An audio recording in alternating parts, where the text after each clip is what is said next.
Hey there, welcome back to another episode of the Awesome Life podcast. I'm Karen Stelz, your host, and today I have another amazing lady, Elaine Blais.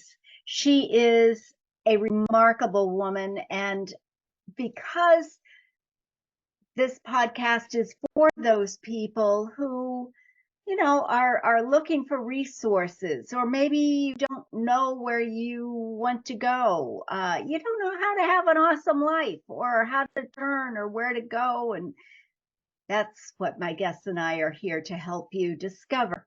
We are all unique in our own wonderful ways. And yes, you are wonderful. You are awesome, whether you recognize it or not at the moment. And I have to admit, sometimes I don't always recognize it in myself. But it is important to recognize that at least some of the time and be open to the possibilities, because the possibilities are endless. You are a unique, amazing person, and you are here to accomplish and be happy. That is our purpose in life, to be abundant and free. And our guests help you and myself to recognize that, to offer resources so that you can be abundant and free yourself and have an awesome life. So today, Elaine Blais is a certified self-approval life coach for women. She is a midlife troubleshooter or troublemaker. I love that. Not a shooter, you're a maker. You love troublemaking, and a founder of Difficult Women Collective. I love that too. She's an author and a spiritual practitioner. And is it any wonder why I wanted Elaine to join us today? I mean, don't we? By midlife, we figure, something has to give. And sometimes that requires troublemaking, right? We need to find Absolutely, Karen. ourselves and be our awesome self. And so, Elaine, how did you come to where you are as your life coach and being a cool? I love it, midlife troublemaker. Okay. Well, thank you for having me here, Karen. I'm really excited about this conversation today. And I will give you my definition of a midlife troublemaker, because as you said, we are all unique, right? For me, a midlife troublemaker is a woman who decides in midlife that she needs to change her life, and she actually does it. Because when we get to midlife, and I think you've touched on this already a bit, I think in midlife, we really begin to question what we've been doing, right? Do we want to keep living this way? How is this serving me? Is this really what I want? Because we start to realize, I think it's Brene Brown that talks about the universe tapping you on the shoulder and say, you're almost out of time. And I think it's really true. And for me, I changed everything about my life, not all in one day, but over time. I had been in a marriage for a really long time. My children were leaving home, and I was like, what now? Like, what now? We had, my then husband and I had really sort of drifted in different directions, and the chasm was so wide when the kids weren't there, right? So I went back to college, got my undergraduate degree in my 50s, ended up leaving that 35-year marriage, bought a home of my own, started traveling on my own, left a corporate job to life coach, something that I had considered doing for a while, and most recently sold a home to buy an RV, and I have since then started living aboard a boat. So I have really allowed myself to adventure in a way that I didn't, well, all those years I was raising children. And a girlfriend and I were talking one day about reclaiming the things that have been used against us and really owning those qualities about ourselves, like being difficult And one of them for me was being a troublemaker. Don't be a troublemaker. When I was a kid, I tried really hard not to be difficult and not be a troublemaker. And I thought, what if I just unleash the troublemaker, right? Who is she? How does she want to show up in the world? What are her gifts? And so I adopted that title for myself as a midlife troublemaker. I love it. I love it. And I love the fact that you mentioned your definition of a troublemaker, because that makes all the difference in the world. I felt the same way. I was brought up, don't be a troublemaker, don't be difficult. And I I try not to be difficult now. I try not to be a troublemaker now. But when the circumstances arise, people have often accused me of being a troublemaker and very difficult to get along with, which is why I have my home office and I am a solo entrepreneur, perhaps. I don't know. Yeah, absolutely. But it does, being able to help people recognize that when the kids leave home, it is time to kind of take stock in what's going on. And it takes a lot of courage to leave a marriage after 35 years instead of just saying, okay, it's too late now. It's too much trouble to leave. I may as well. And that's kind of where I was, honestly. Where I said, I just have to resign myself to a life of mediocrity. And yeah, I totally relate to that. And oftentimes, as you're saying, it's easier to say, well, it's too late now. We let ourselves off the hook. We don't have to take the risk. We don't have to dive into the unknown. But I believe that's why we're here, to experience as much of this life as we will take for ourselves, because it really is up to us. Yeah. Yeah. And that's where the life coaching comes in too. That's where the support, whether it be a life coach or a best friend or some other sort of mentor, to help support you to explore the possibilities that are available to you. You do not have to live in mediocrity. You just need to change from the inside out and realize that if you have dreams of travel, if you have dreams of change, if you have a dream of any kind, it is meant for you.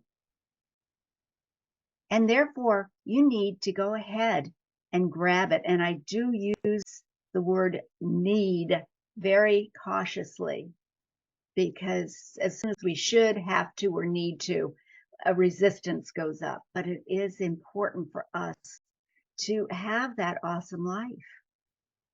Oh, I love what you're talking about with the word need. So I think one of the things I really work on, so I teach the art of self-approval with my clients.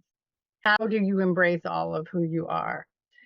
And for me, and for most of my clients, that means, how do I heal perfectionism so I can stop being who I think I should be and truly be who I want to be, step into my authentic self? And I believe that as women, we're taught not to have needs. We're taught to put our needs aside for everyone else. We're taught to be agreeable, to be easy to get along with. And so stepping into those dreams is actually going against most of what's inbred in us. And it's been inbred in us for centuries. We carry it in our DNA, in our bodies. So it's not a simple thing to do. And I think that's why that word need, it still comes, when I hear it, still for me, and I use it, I'm like, oh, I bristle at it, right? Like, I'm not supposed to need anything. That shield goes up. Don't give me that. I don't need to do this. Exactly. But we are living in these human bodies and we have needs. And part of reclaiming who you are and stepping into that dream is letting yourself need. Yeah. I can remember myself thinking of people in my younger life, oh, she's so needy. They're so needy. And I'm like, oh, but they were willing to let people know they had needs. I wasn't. Mm. And there is a fine line. I'm so happy that you brought that up, because there is a fine line between being needy and needed. There is needed for your own self, and then being needy, that where you want somebody to come in and rescue you. I look at needy as almost victimhood. Somebody has to come in and fix everything for you, save you. And again, this is all definition, which is why we're talking. Yeah. Because without understanding what the other person is referring to and understanding their definition, it's very difficult to have a constructive conversation. And so, yeah, it's having that. So needy is, for me, not something I really want. However, I need people to help me. I do need people upon occasion to help me, so that I can be a better person, so I can make more of a difference in the world. So I need people, but I don't want a savior. No, I think that's really an important distinction. And at the same time, for me personally, if I am thinking someone else is needy, I am judging them for whatever they're doing that appears needy to me. Mm-hmm. I believe all judgment is self-judgment. So that's an opportunity for me to ask myself, where am I not meeting my own needs? It is an opportunity for self-reflection. It is. It absolutely is. Yeah. And that self-reflection is really important, isn't it, for our growth, especially in midlife. Not to beat ourselves up or anything else, just as an observation, and then be able to make that decision. Do you want to shift? Do you want to grow? Do you want to stay where you are? There are no wrong answers, but it is important to take the responsibility thereof. It is. And when we make that decision to change, to shift, to take the risk, to step into something more, bigger, different, whatever it is, we need to let go of that old identity. We need to let go of who we've been being. And I think that's a really challenging space for all of us, is to recognize that there is a death of sort that happens of who I've been being, of the woman I was yesterday, so that I can be this woman today. I call that the grief we don't talk about, because there is a grieving process that happens with every shift into something different or more. There's the muck of separating from what was. So the mud and the lotus, right? Yeah. And that's so true. So true. I was just going to say that, that it's absolutely, whenever there is a loss or a change, there has to be a grieving process. Even though sometimes we don't even recognize it as such. It is important to realize that it is okay. It's more than okay. It's important. It's important to take in that grief and do something about it. So do you have any suggestions for our listeners on how to shift out of that that space, so that you can be happy? I think for me, the most important thing as I'm moving through anything like that, and I use this so much in my work, is to let go of the judgment, because we do tend to judge ourselves. Why am I feeling this way? What's wrong with me? How come I can't? Whatever the thing is that's going on. And notice that. I mean, awareness is always the first step. Awareness and And alone, as you're the noticing first that, day and awesome. and when you are in the awareness of, shift to curiosity, right? How is this serving me? What am I learning here? What's it? What do I need? What do I need is a really simple question. What am I feeling? And what do I need? Mm-hmm.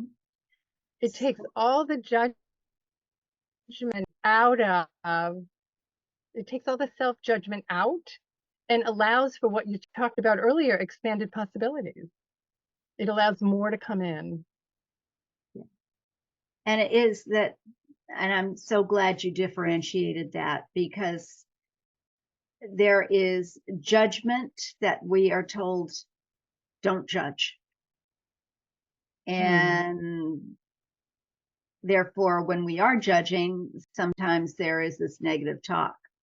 But shifting that judgment to another state of curiosity.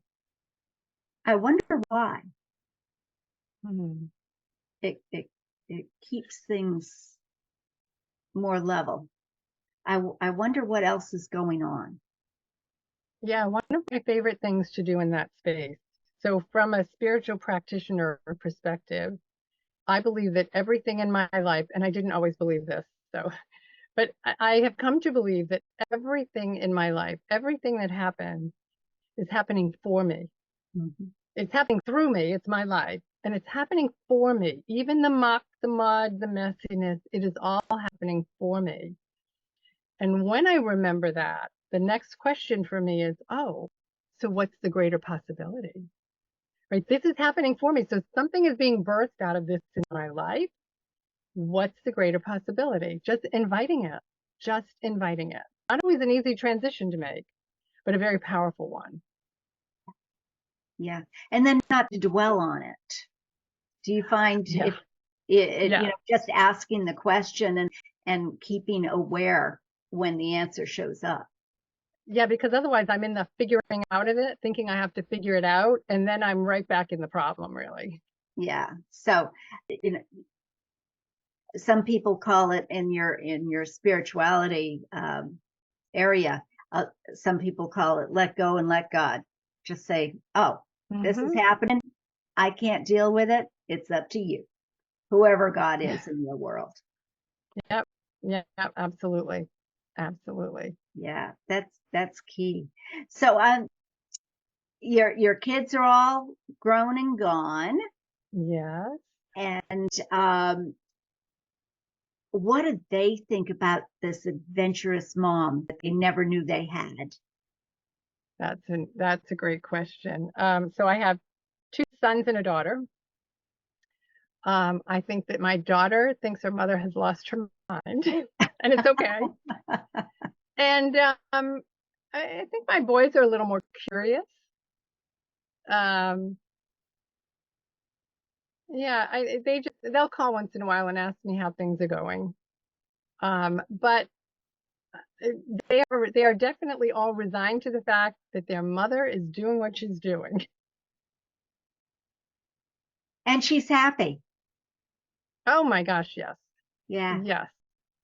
And the fact is, people, again, definition of happy for me is the outside coming in to make our lives a better place that we can be happy in. Joy, on the other hand, comes from our hearts and goes out. If we can be joyful in ourselves, that's joy. But happiness comes from the outside in, so to speak, in my definitions. I don't know. What are your thoughts about that, Elaine? Yeah. So I think I use the word happy because most people relate to it. Yeah. For me, I think it's more about joy. I think joy can be had even in grief. I think joy is what we are.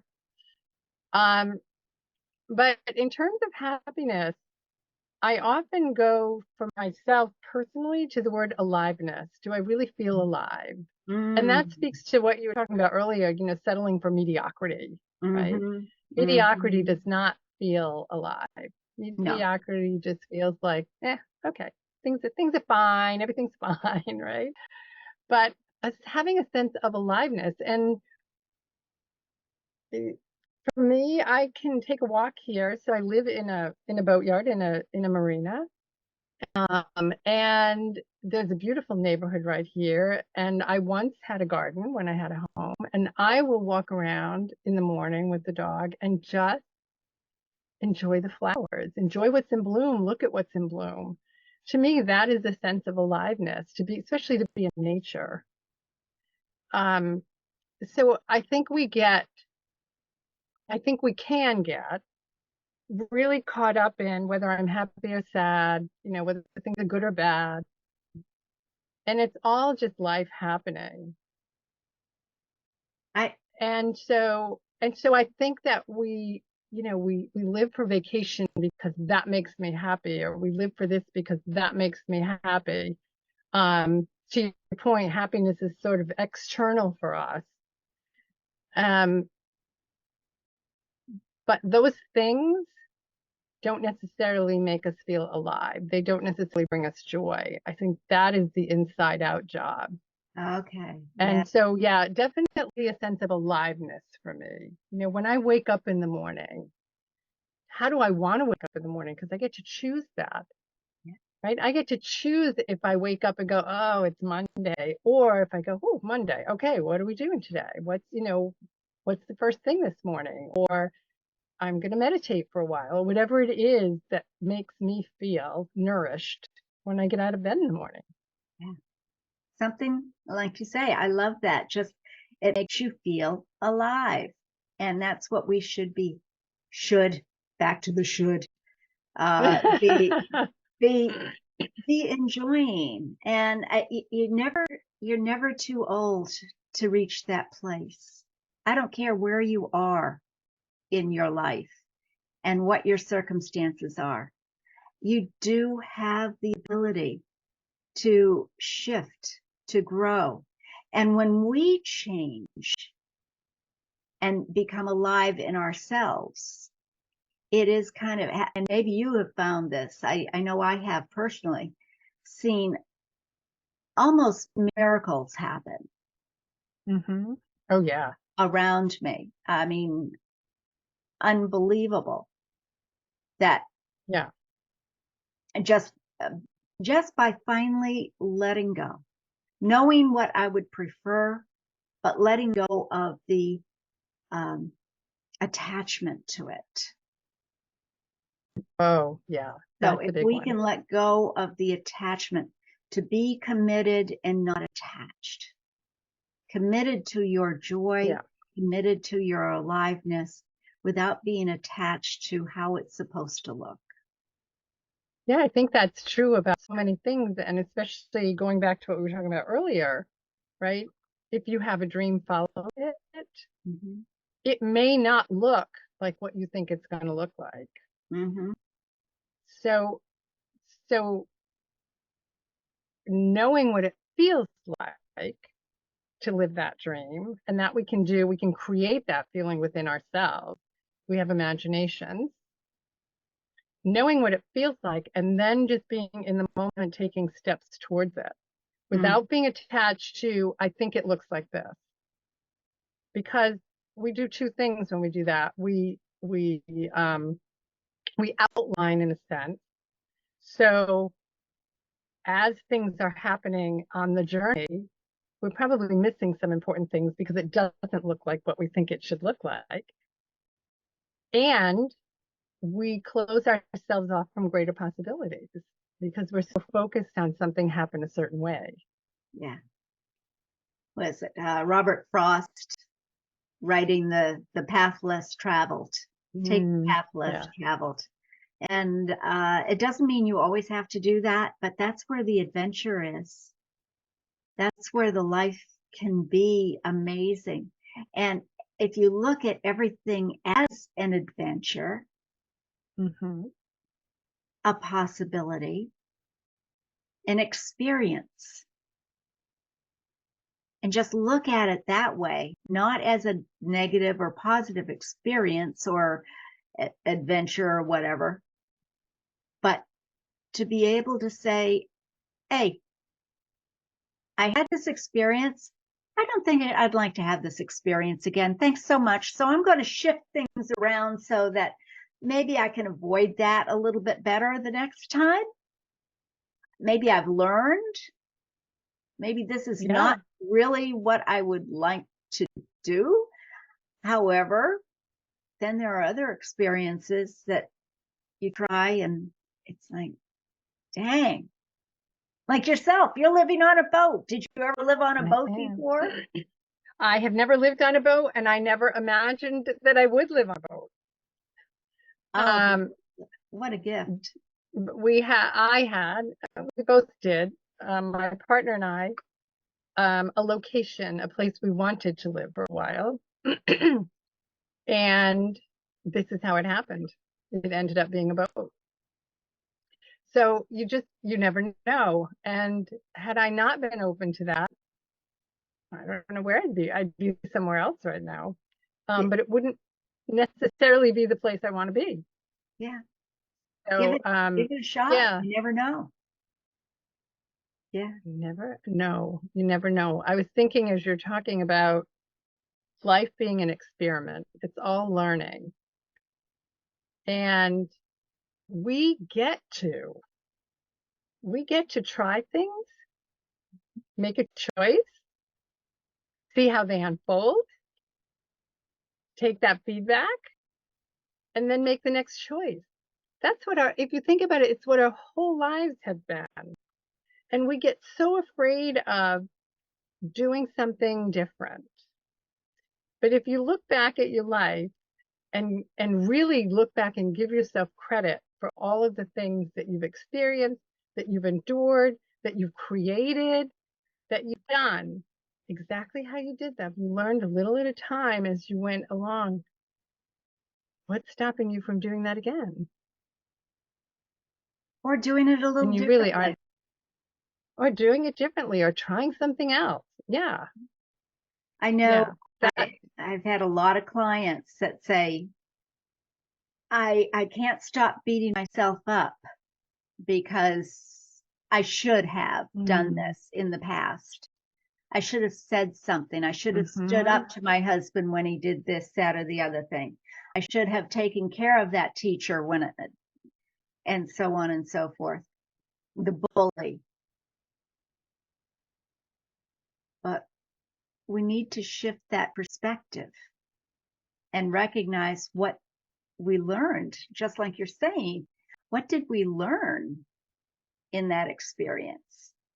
Yeah, it's easy to beat yourself up in hindsight when you made the best decision you could make in that moment. In that moment in your life, you made the choice that you made, and there is nothing right or wrong about it. It's the choice that you made. That is a lot of the art of self-approval. I believe you cannot have a positive, not that I want to use positive and negative, but you can't have that sense of aliveness here in the now and creating that into the future if you are holding resentment, anger, or hate for any part of your life in the past, because every bit of it happened through you and for you to bring you here. Do you have any and you're so right, so absolutely right, and do you have any tips or techniques or suggestions for our listeners as to how they might be able to let go of that quote negative self-talk that is maybe not serving them at the moment? Yeah. So again, it all comes back to awareness, right? Am I really listening to what I'm thinking and saying to or about myself? I mean, really, that's the beginning. And what's that part of my life, or what's that thing that keeps coming up for me? And then curiosity again. I do periodically, excuse me, periodically I do a 6-week workshop with women called Women Writing Their Lives. And part of what we do in that class is to go back to those stories, the places where we feel shame, where we criticize ourselves, where we have been really hard on ourselves, where we're in all the should have, and we start to reframe them. We start to look at them from the place of I was always doing my best. How did this serve me? How did I grow from this? How was I sort of the hero in this, right? What really happened here? Because we do tend to create stories about experiences we've had that are way beyond the actual facts of what happened. And when we can start to separate out the facts from the story and realize that whether we were taught this or we learned it over time or it came out of an experience, it is simply a story. Mm-hmm. And we can write a better story. We can write a better story. There's a book I've been reading by Marissa Peer, who mm-hmm. is a Mm-hmm. hypnotherapist, Mm-hmm. and it's called Tell a Better Lie. Tell yourself a better lie, something like that. And I'm like, oh, I love that. Yeah. Because all the stories are made up. So what do you want to believe? What's the story you want to tell about yourself? Exactly. And you can brag a little here. Exactly. I know my brother always says it's only a movie. It's only a movie. We have the power to change that. And in hypnotherapy, we can change that very quickly, as a matter of fact. Yeah. So, I use that movie technique a lot in work, in the heart energy techniques. It is, we can change that story. And if you don't think you can, you say, well, these are the facts. I would encourage you to really look at that and say, are these actual facts? What are the facts? Yeah. And you can reach out to Elaine and have her shine a light on other possibilities, because the possibilities are endless. Way back, years and years and years ago, before I got into this coaching realm or any kind of understanding, I knew that if we walked into a room together, we talked to the same people, we ate the same food, we experienced the same experience, each one of us would have had a different experience. Absolutely. Because we're all coming from a different place. Maybe I had an upset stomach and I was feeling sick. So it wasn't a very good experience seeing all that good food. Maybe the people I talked to, I did not have enough self-confidence in myself, so that when they spoke to me, I thought they were condescending. Maybe that wasn't the truth. Maybe that wasn't the fact. Yeah. But to be able to ask yourself the questions, and that's what Elaine can help you with. Getting down to the truth, the facts, and then create a new movie around those facts. I was meeting with a woman yesterday who's going to do an event for a women's group that I have. And she's talking about how to speak to your body, basically. And she was talking about introducing herself. We were talking with her about introducing herself, and she seemed really reserved about that. And she had a story. She had a story that, she's not really comfortable talking about herself. And it was just so much fun because I said to her, well, can I ask you a question? And I said, what would you like that story to be? How do you want to feel about introducing yourself and talking about yourself? And we all just laugh because it's exactly what we're talking about her presenting. We have our own blind spots about it. Even as a coach, I have a coach because I can't always see my way out of my own self-talk or my own mud, whatever it is that's going on. Yeah. Yeah. Everybody needs a coach. Absolutely. And that I have several coaches for different areas of my life. It's very important to have somebody to help you really see what the facts are so that you can create your own story and feel good about yourself. Yeah. And have that self-love and really enjoy it. Yeah. So how can people get in touch with you living on a boat? Are you sailing around everywhere? It's funny. Last night I had a meeting at 7 o'clock on Zoom, and I was in here, but the boat was moving. So we were heading out for fireworks. So they can get in touch with me by going to my website, which is elaineblais.com, and that's BLAIS. I have a Facebook community of women called a Difficult Woman Collective. I'd be happy to have more people join there. And probably Instagram is probably where I show up the most on social media, and that's at Elaine Blais Coaching. Terrific. Terrific. And all of those resources are going to be in the show notes so you can get to her immediately and reach out to Elaine. She is a marvel. I'm sure it was not an easy change that you made. I'm sure it was scary as heck, but you found the resources inside of you and outside of you to be proud of who you are and able to make the difference so that you can share this more with the women out in the world listening to this and everywhere. And I love you.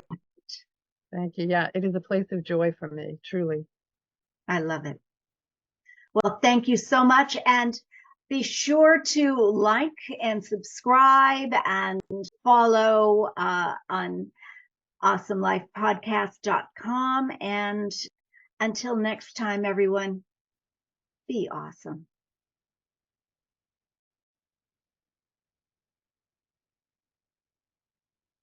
I hope you enjoyed it as much as I did, Elaine. It was wonderful to be with you. Thank you, Karen. Yes, it was absolutely fun to be here and to chat with you. That was